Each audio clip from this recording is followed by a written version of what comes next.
Hi guys, I'm Cassie Murray. I work in the reference department at Fayetteville Public Library. You guys might have seen me up there, and thank you all for being here. Today I have Chase here, who is a part of the Jones Trust, and he's going to introduce himself in a little bit. But today we're going to be talking about collaborative solutions for nonprofits. In this kind of crazy world, I think we need as many resources in our pocket as we can, and Chase is going to help us with that. Awesome. You ready for me? We're ready. Okay, so my name is Chase Gorgas Coonrod. I live here in Northwest Arkansas. So just a little bit about me. I have a master's degree in public admin and nonprofit management from Arkansas State. I work as the community catalyst and the property manager for the Jones Trust. So what I do for them is we own and operate the largest nonprofit center in North America, as well as the sister campus that includes another nonprofit center, as well as our 225,000 square foot recreation facility. Super important that people know kind of our history. The Jones family had Jones Truck Line, Harvey and Bernice Jones.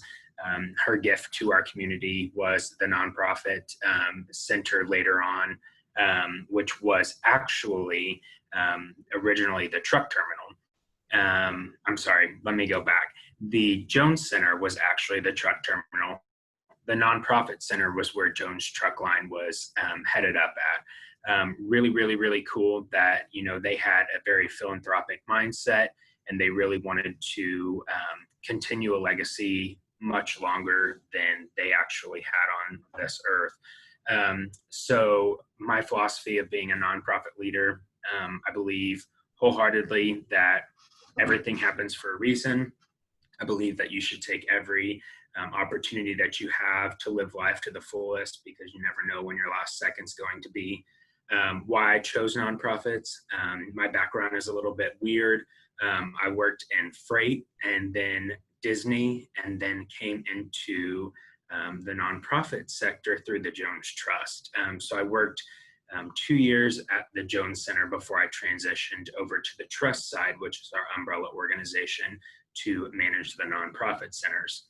And so why did I make that transition? I actually became ill in 2015 and spent quite some time in the hospital, had no idea what was going on. Actually had diverticulitis and didn't know that my colon had ruptured, went septic. Moving forward from there, I spent quite some time in the hospital. After I got better, came out, I unfortunately had a suicide attempt. And then I really have found that my heart needed a good place to put effort into, and that I didn't want to go sit at a desk every day and do something meaningless, which most of you guys, that's where your hearts are at too, or else you wouldn't be working in nonprofits.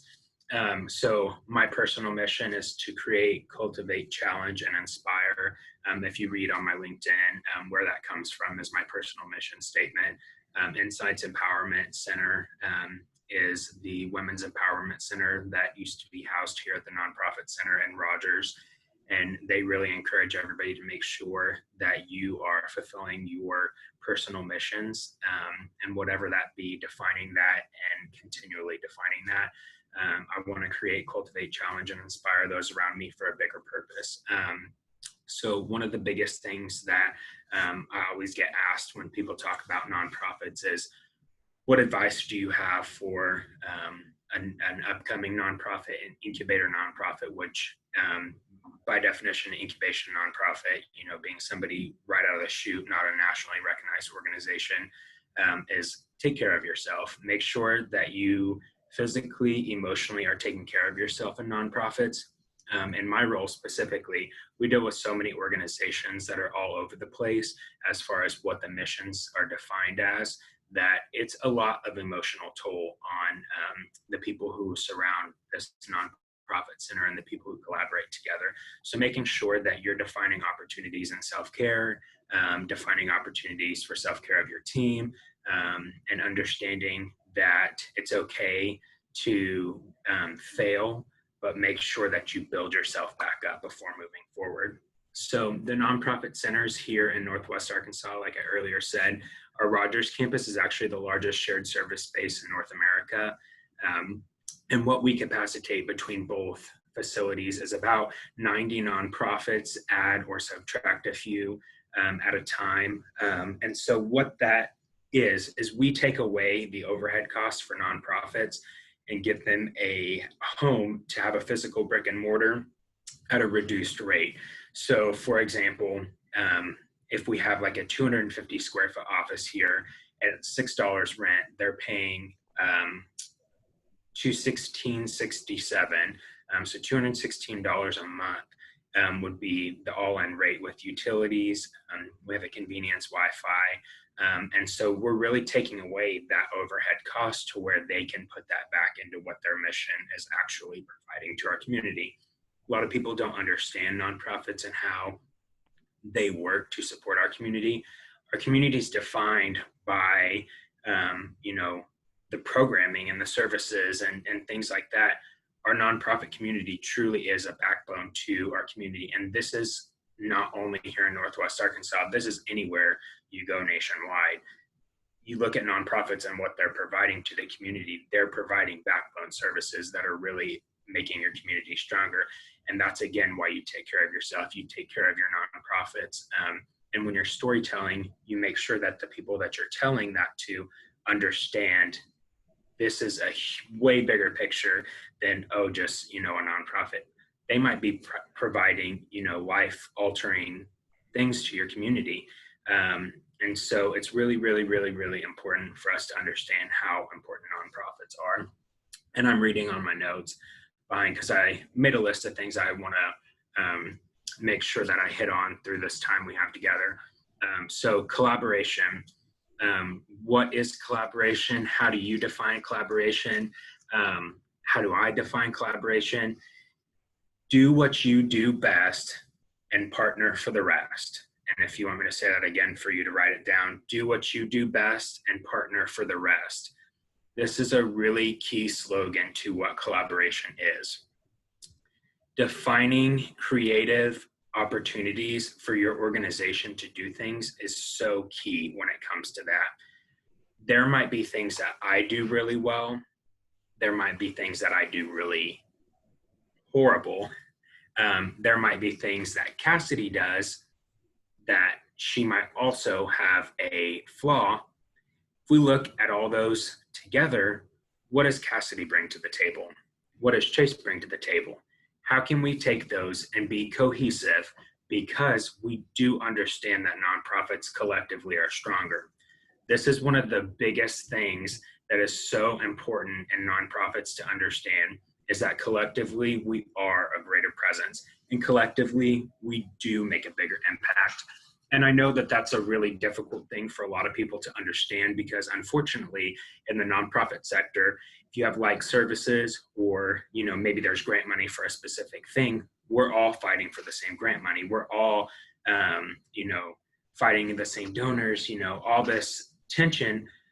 But going back to the baseline, why are we here? We're here to alter our community in a positive way, impacting our community and making sure that collectively we are impacting our community to have an upper hand and a bigger advantage.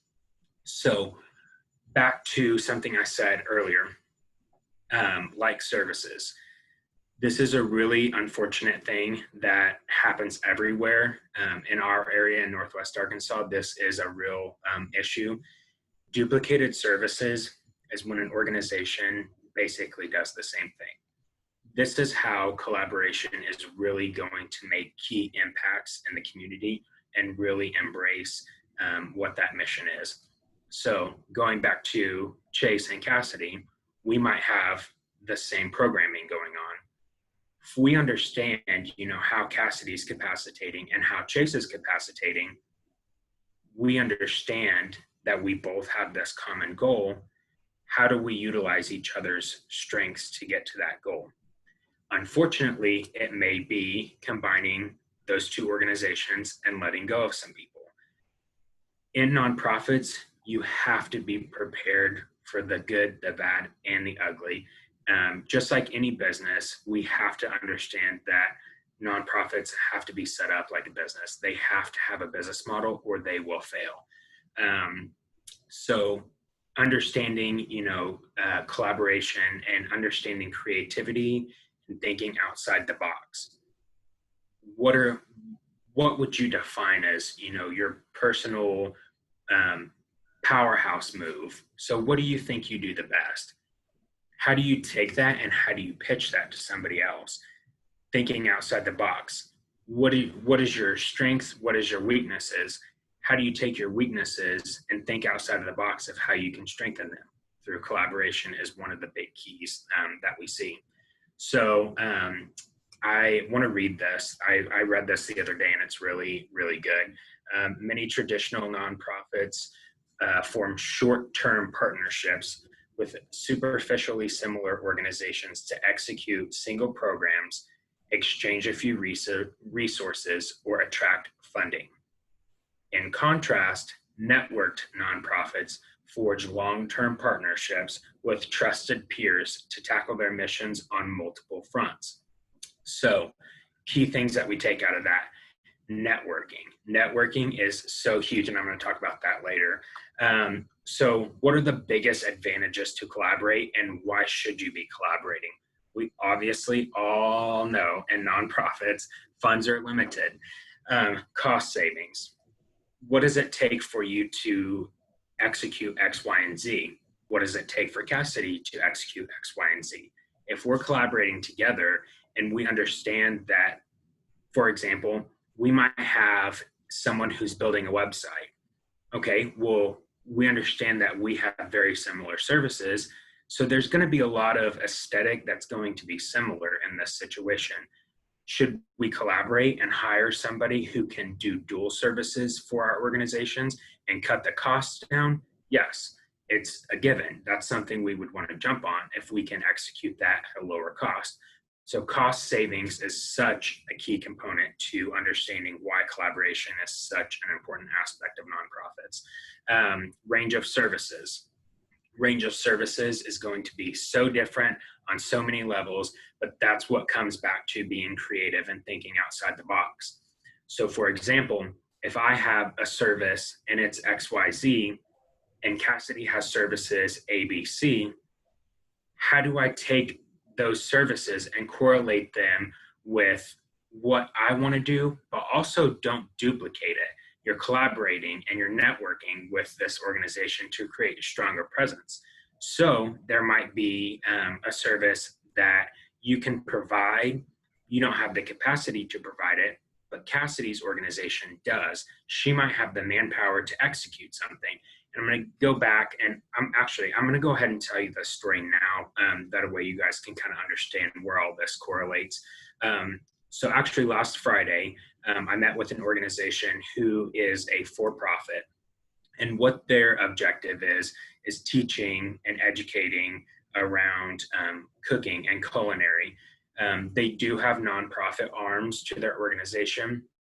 However, some of their funders are funding certain portions of those nonprofits. One of the key elements to understanding their organization is that they do work with children.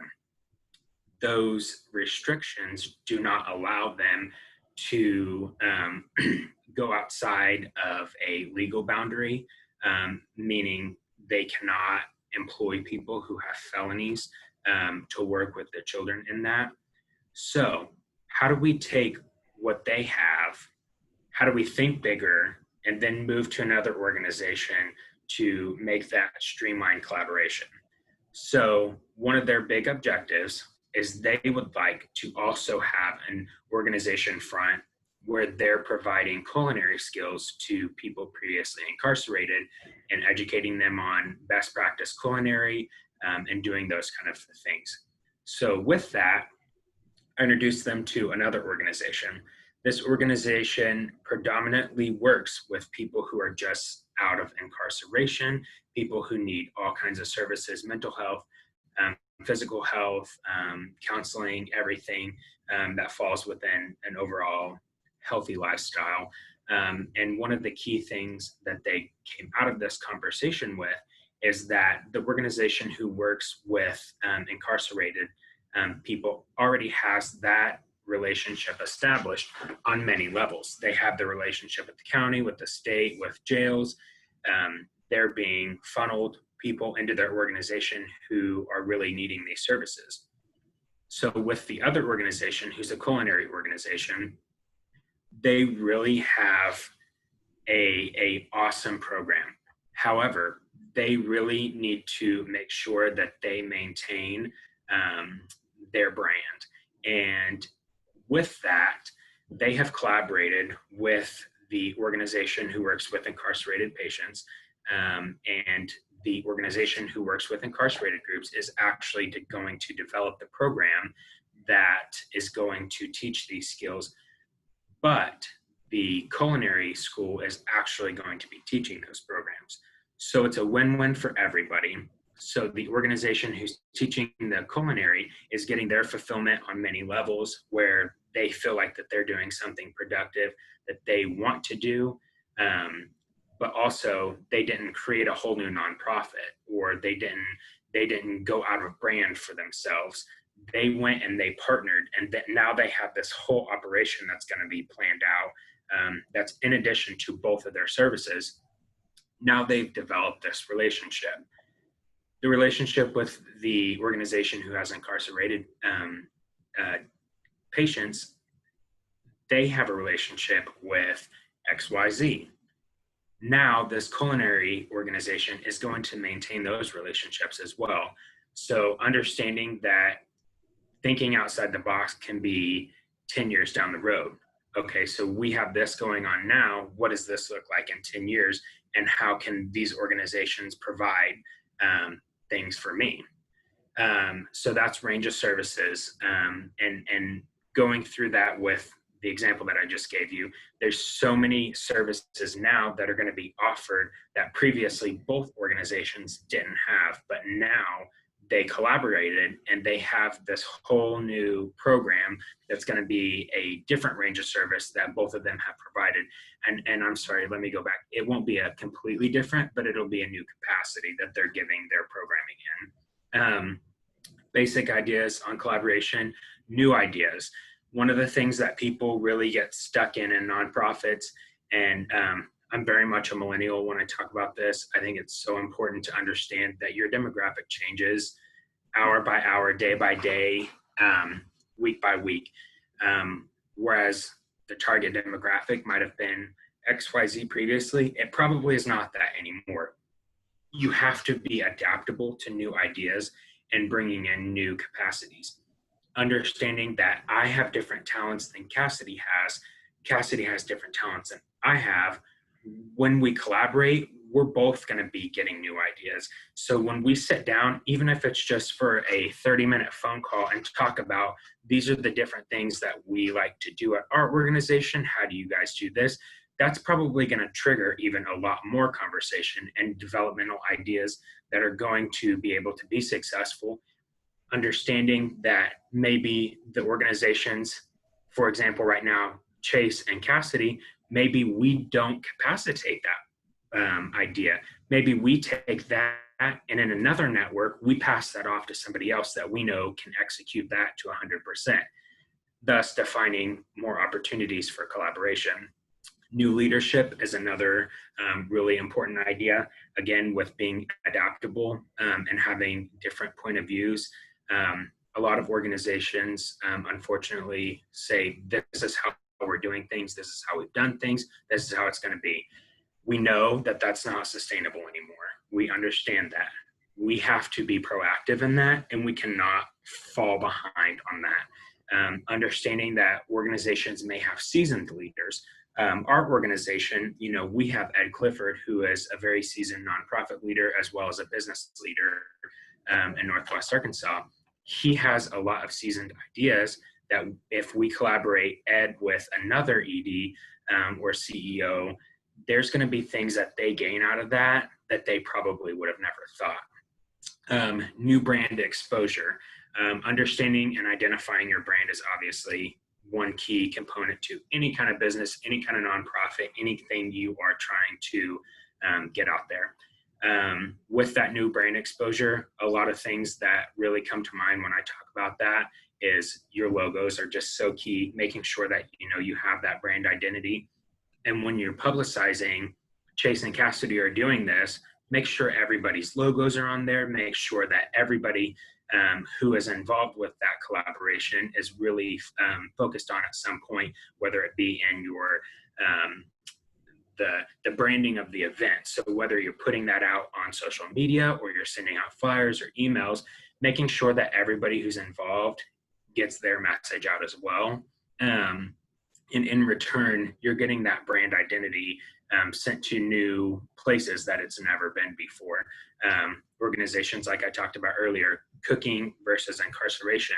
When this cooking element comes into the incarceration element, their missions are going to be so intersected, and it's going to create so many opportunities for not only the organizations, but the people that they serve as well. All that to say, understanding that you can create new things, but you also need to limit what you're not good at. Do what you do best, partner for the rest. There's opportunity for you to grow in capacity as a nonprofit. If it's already being done, though, do not try to duplicate it if it is working well and it's fulfilling the need in your community. Partner with them. How do we make that presence stronger, and how do we make that collaborative service in our community more impactful? Is there organizations? Is there organizations we can bring in to have maybe 3 to 5 people collaborate on this? Can we take this to our elected officials? Can we get our community support behind this? Who's your board members? Who do they know? Who can they reach out to? And that's how defining those capacities really comes into play with relationships. So opening up new services is not a bad idea. You might find that there's things that, once you started this collaboration, there's really things that can be done and you can provide those. However, making sure that you do your research and you understand what's already out there so you're not duplicating those services. So how do we effectively collaborate when we work with nonprofits? And I'm just going to read these verbatim because I think it's so important to get the verbiage correct. Get clear oversight of your nonprofit, your populations, and your desires. So understanding yourself is the first key to understanding collaboration. Who are you? Who is your population? Who do you want to serve? What are your desires? What are your outcomes? Defining that is so important because when you go to the table with other organizations, they're immediately going to start shooting, these questions at you, especially if you're an incubation nonprofit and you're just starting out. When you go to the table with a seasoned organization, they're going to start at you just like this. If you're not ready for that, one, you're going to make yourself look bad, and potentially that relationship could be no longer because of your inability to know exactly where you lie and where your direction is going. This is really one of the things that is super important. I've done a lot of soul searching over the past couple of years and really trying to figure out who is Chase and where I want to go. This really correlates into collaboration. Stay in your lane, define your lane. What is your lane? And that's really what do you do well? I work in nonprofits. This is the lane that I'm going to travel for a long time. There are things that might be outside of my lane. And then going back to defining new opportunities, there's potential for you to build those new lanes. But you have to build those lanes before you travel on them. You can't just be rogue and run on them, or else it's going to be super detrimental to your organization. So mapping out your marketplace and determining your potential. What is your marketplace? The key element to this is being non-traditional. There, we understand, sorry, there's a fly in here. So we understand, what our capacities are. How do we take that and think about it from a non-traditional aspect? Me, for example, I've worked for the Jones Trust for 5 years. 2 of those years I was at our recreation facility. The rest of it, I've been with our umbrella organization at the nonprofit centers. So as the organization as a whole, I see it from multiple aspects. I now see the recreation center from a community member. I've seen it from the back end, and I also see it from the eyes of the people who discuss it with me when they understand what the Jones Trust is. So I have a non-traditional role in understanding the organization.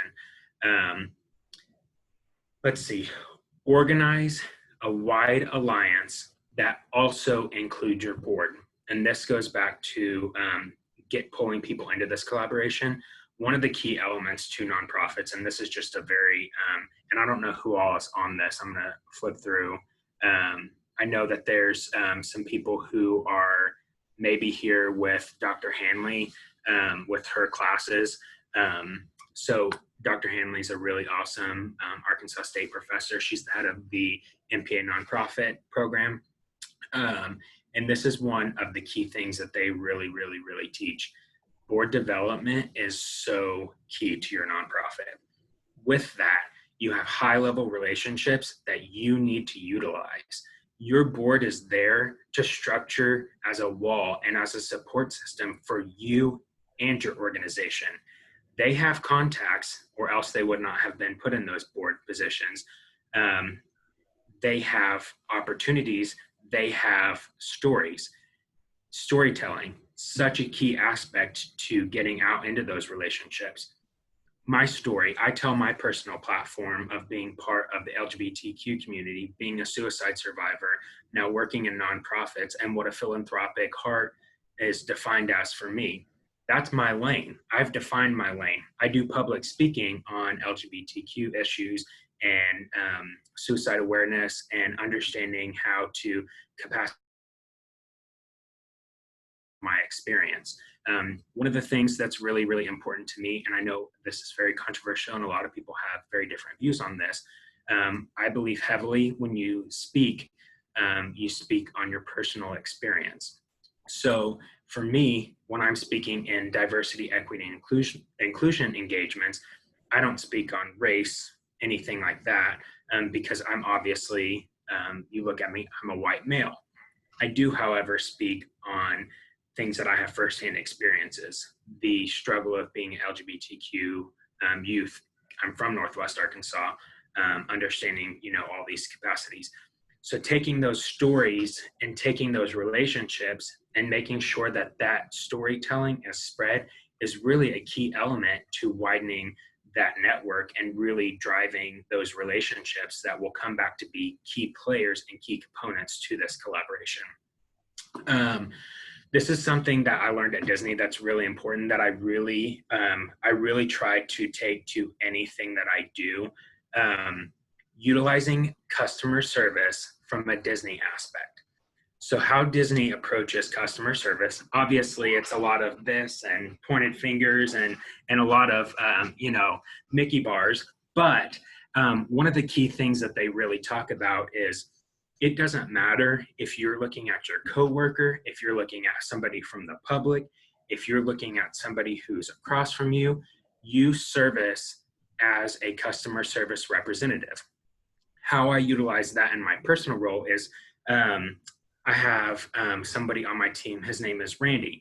Randy does the management of our operations team for maintenance. So when I am asking things of Randy, at that point, I am his customer. He is the person providing the service. When Randy is asking me for things, I am providing the service. He is my customer. I want to give the best customer service experience to anybody, whether it be, a frontline service worker all the way up to a C-suite officer. And so when you collaborate, understanding that is a really cool element that you can take and kind of draw off of. If Cassidy and I are in a room and we're working together, and I'm telling Cassidy, I need this and this and this, at that point, I become her customer. If you take that approach, you're really going to be able to define more opportunities and take that knowledge and really grow with it. Articulating things together. Make sure when you're collaborating that you're articulating those items and those key elements together, and not just going back to your organization and saying, oh, I want to do this, this, and this, and they're going to do this, this, and this. Do they know they're going to do that, that, and that? Have you discussed that? Have you articulated that with them? Have you sat down and had a strategic plan of how this is going to work out? Do you have legal bindings? Have you created an MOU agreement? Have you defined your areas and your boundaries with that organization? You have to articulate all this together before you can be successful. One key thing is to embrace mistakes and take risks, but be honest. Be honest about how you feel. If you are absolutely 100% not okay with something and you do not want that for your organization, you have to bring that up and you have to address it. If you make a mistake in something, it's okay to make mistakes. You have to address it and move on. Push back and break barriers. Be prepared to say no. In nonprofits, we understand that there's opportunity where in fundraising, you do say no, and you do not accept, a gift based on, and I don't know how many of you guys are in Dr. Hanley's classes, but one of the things I always remember from her classes, somebody wanted something named after them in their will. Do you take that money because they had some charges pending when they died that was involved with sexual abuse? Do you want to take that money and do you want to put their name on there? Probably not. So you have to be prepared to say no. If it's uncomfortable, it might be an area that you need to look down within yourself and think, okay, like I can do that. We reject the unfamiliar, or absolutely not. That does not fall within my missions. So push back and break those barriers and be able to think outside the box. Move and transition the collaborative services. What you do today might not be relevant tomorrow. Again, with the people we serve and the people who are our audiences, it's so ever changing, and this world is so ever changing. As we see right now, our world is so different than it ever was in December. You have to understand that things that happen today could not happen tomorrow, or they could happen tomorrow, and understanding how you move your services and you transition them into different ideas or different ways of doing things is going to be a really key element to that. So last thing I want to hit on, where do I look for partners and how do I try to capacitate that? Obviously, with having 90, 80, 90 nonprofits, one of my job duties is to understand what they do and to be able to look outside of our current network or internally in our network and say, they're doing this, let's get them together. They're doing this, let's get them together. But some of the areas where I look outside of the box and try to think outside the box. LinkedIn is such a weird thing to look at, but it is really, really, really key, especially if you want organizations who are either incubating or you want new blood. Look at their job section, filter everything out to have the nonprofit section only showing, see who's listing jobs in your area. It might be a new organization. It might be somebody who has your same ideas. I am very much a millennial. Creeping is the 101 of millennialism. So make sure you go on Facebook, social media, Instagram, creep through their stuff, look and see who these people are. And, maybe you go to their personal page and you look and see, oh, I didn't know that they were involved with that. That would be a really cool thing that we could, do. Obviously, we understand that a lot of people in nonprofit culture are serving in many different aspects across many different organizations. And it's a really key element to understanding collaboration. Your state should have a list of 501c3 organizations. GuideStar is a really good place for you to kind of weed out. Understanding that there's a point and a time where you say no is such an important thing for you to understand. You never want to get yourself financially, legally, operationally in a situation that you can't come out of. So make sure that you do your research about the organizations you're thinking about partnering with. GuideStar is obviously a good organizational representation of who they are, what they do, and kind of financially, 990s are on there. Listen to understand and not to respond.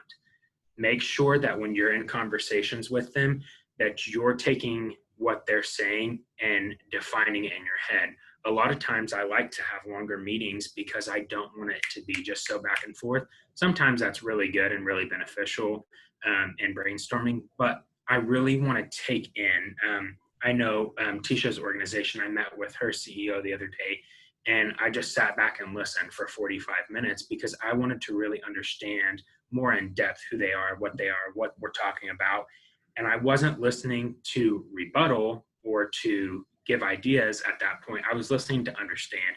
And I think that that's a really important element. So that's what I have for you guys today. And I wanted to just open it up for comments, questions, concerns, why, if not how, or anything in between of that. So I'll open it up for questions. I'm a pretty open book. So anything you want to know, I'll be more than happy to answer.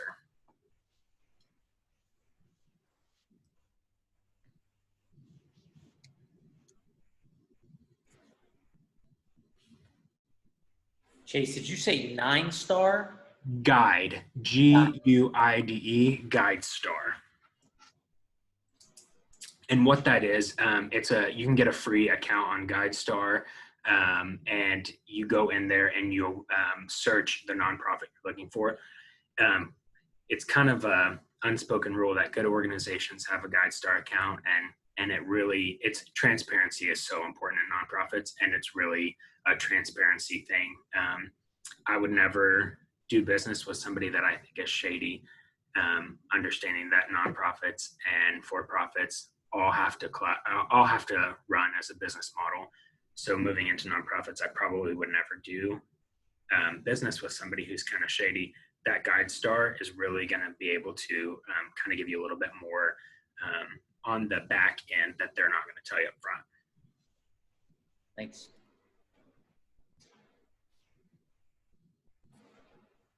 And we do have the foundation directory online at the library too. Once we reopen computer service, that is a wonderful directory of grant makers, recipients, and specific grants that they have given with details as to what they did with the money. So pretty cool database. Chase, you had mentioned Dr. Hanley. Is this a professor or someone who gives courses?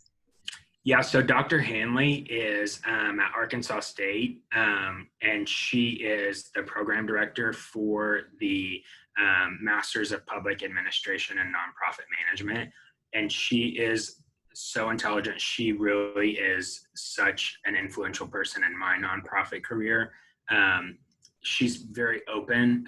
She really wants to work with nonprofits in her classes. Obviously, when you're learning things from nonprofits firsthand, it's more beneficial than hearsay.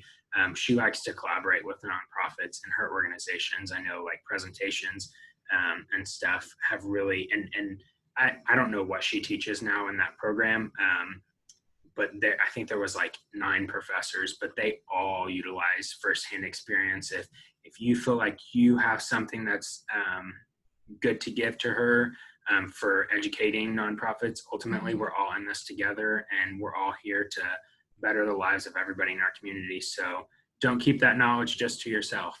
Okay, thank you. So in your work, have you noticed that most nonprofits are willing to collaborate in this way? They are, especially incubation nonprofits. Mm-hmm. So we have a lot of incubation nonprofits at our facilities.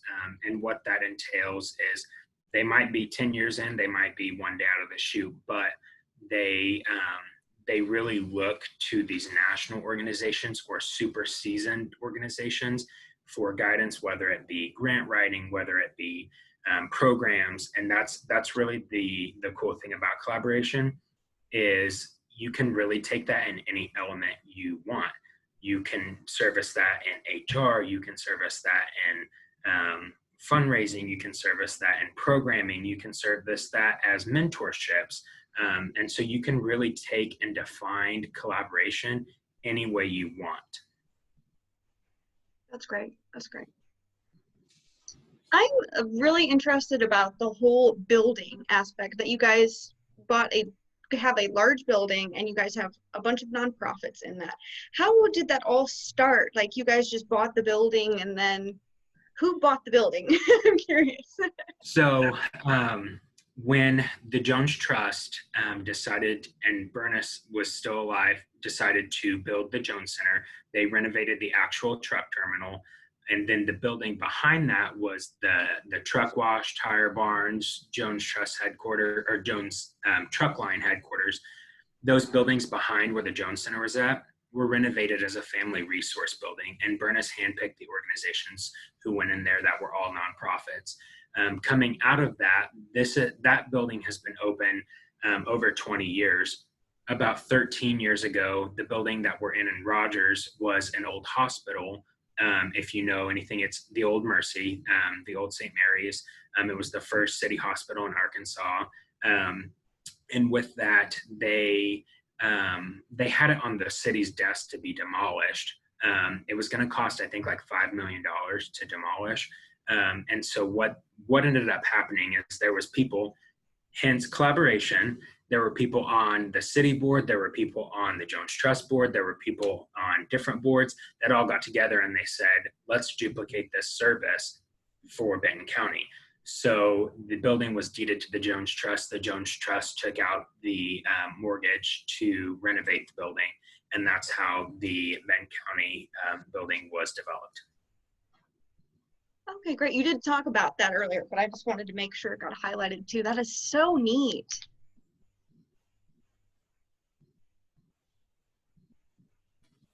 Anybody else have questions? Should I like call on people? I only see Sarah or Beth are the only two names that I see.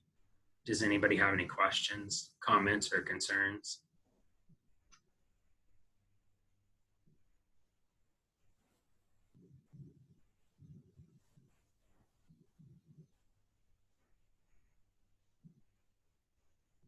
So is there a way people can reach out to big funders if they find like these kind of opportunities to where something is being demolished and they're like, hey, we could start our own little thing here? Do you just So reach out to unfortunately, different I was not involved with that. Okay. And that was pre my time. So Okay. I'm not 100% sure all of the logistics behind Mhm. that. However, I think it's really beneficial. Look inside your current community. I know I've had conversations with some of the smaller towns in Northwest Arkansas that have maybe like an old post office or maybe an old building that's just sitting there. And that's kind of, where they've gone and said, oh, let's house all these nonprofits together, whether it be a nonprofit center or just a collaboration. If you have A, B, and C organization and none of them have the funding to be able to have brick and mortar, but together they do, you could potentially open it up. I went, there's a conference, the Nonprofit Center Network puts on, and it's called Sharing Innovation. And they talk about collaborative services, for-profit and nonprofit and everything. And one of the key things that I saw in Denver when we toured their local facilities was they have so many nonprofits dedicated to different things that they actually have nonprofit centers specifically dedicated to a mission. So they have high domestic assault violence in Denver. And so they have a full-blown nonprofit center for that. And then they had one based around food and things like that. And collaboratively, they were able to structure and get the funding they needed and things like that to be able to open up these buildings.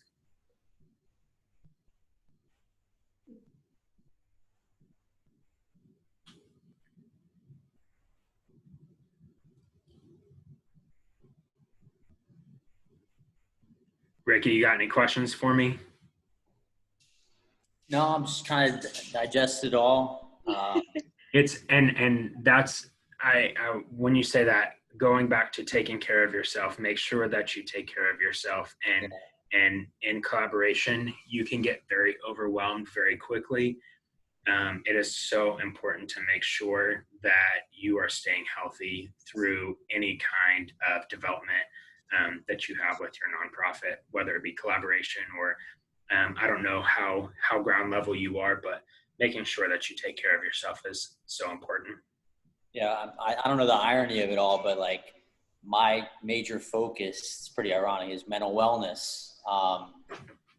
In our area, we have, it's like an epidemic, with teen suicide. I've been a teacher for 20 plus years and decided just this is the direction I want to go, and kind of burn out in the classroom. And so my background is psych, and I taught psych for quite a long time, and then just been linking up with some amazing people and some amazing, kids that want to make a difference in this area. And there's such a need for it everywhere, but especially down here.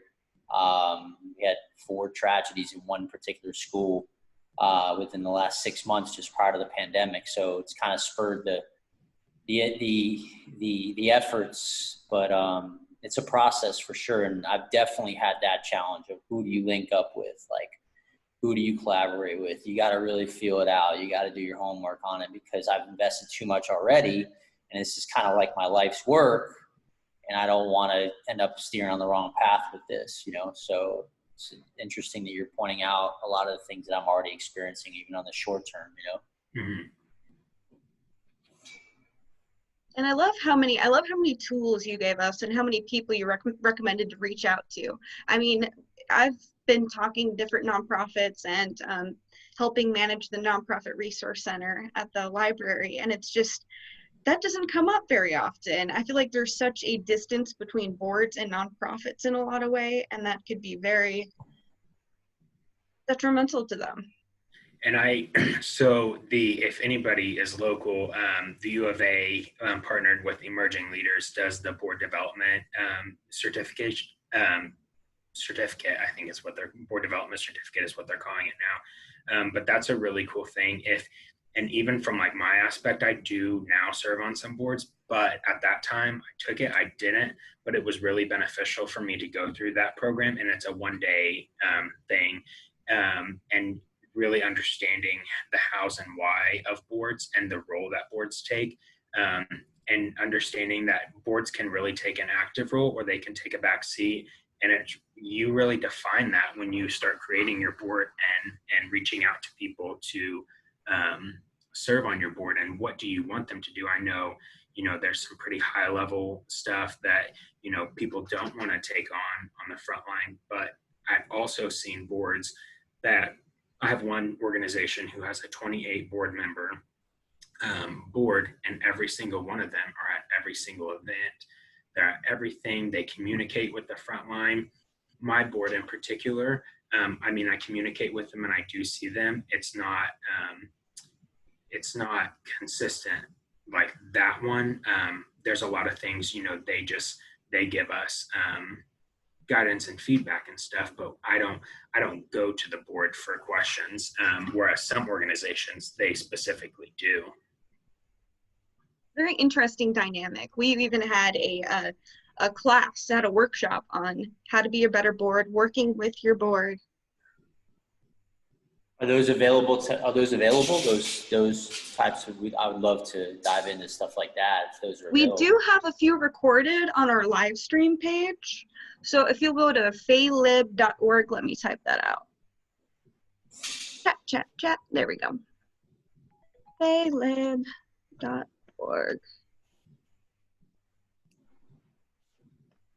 And then go for you and then live stream. You can find a lot of those. We have like grant writing 101, I believe, on there still. And we have a Find It, Fund It coming up, which is just how to use our foundation directory online. So lots of cool classes. Today was so great. Thank you so much, Chase. Yeah, I feel like you absolutely. gave us so many tools and just outlined collaboration in a new way for nonprofits. Absolutely. Fantastic. And, my contact information is all. Oh, and yes, this is being recorded. Sorry. Please reach out if you guys have anything else you think of. All of my contact information is on the Jones Trust websites, the Center for Nonprofit websites and everything. So I'd be more than happy to be reached out to for anything. So feel free. I'm an open book. I always tell people I'm an open book. I will answer any question. No question is too much. And if I don't know the answer, I'll find it for you. He is always happy to help. I sent an email and then it was just like, yes, I will do it. But thank you all so much. And this is being recorded and I am going to submit it to the YouTube page. It might take a day or so to upload because YouTube is going very slow. But look for Fayetteville Public Library and we'll be there. Thank you guys so much. Thank you. Thank you. Absolutely. Everyone have a wonderful day. See you.